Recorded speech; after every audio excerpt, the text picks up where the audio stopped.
Tasya Matu bergoyang tentunya bersama Janur Kuning. Selo mas. Tempat kampung lombok kadang lurus kadang belok. Dengan topeng kamu aku pengen wis sami kawinan aku alit dadi preman. Pengen topet tenan ben oleh bojo sing iman. Tempat kampung lombok kadang lurus kadang belok.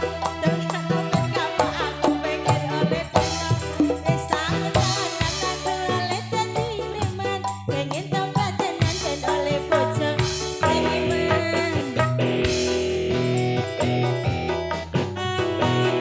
Ini yang ngomongin mas mantek tak lagi luar biasa.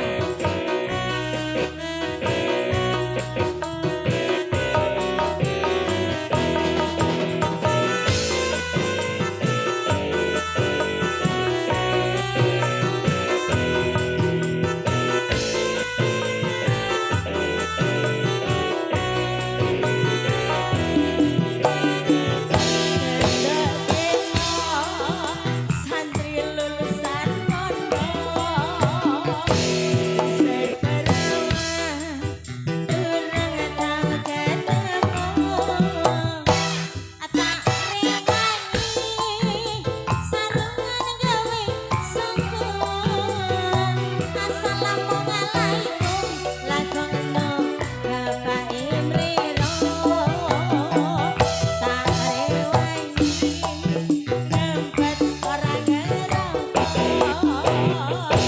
masak sopan ini kaya nang kondo ilah telah suap telangi nyobong jani pemain aku kaya santri pekok ayo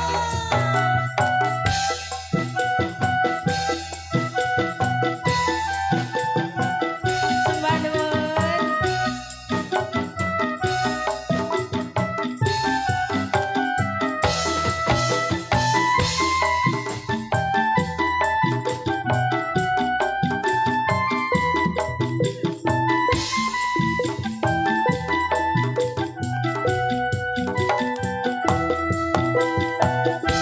Tobat kapal lambung kadang lurus kadang belok. Toga tombak kamu aku pengen oleh besok. Dan aku oleh dadi preman. Pengen tobat tenan ben oleh bojo sing iman. Alat tobat kapal lombok kadang lurus kadang belok. Toga tombak kamu aku pengen oleh besok. Wis kangen dan aku oleh dadi preman. Pengen tobat tenan ben oleh bojo sing iman. Alat tobat kapal kadang lurus kadang belok. Toga tobat kamu aku pengen oleh besok. Wis kangen dan aku oleh dadi preman. Pengen tobat tenan ben oleh bojo sing iman. Matur suwun.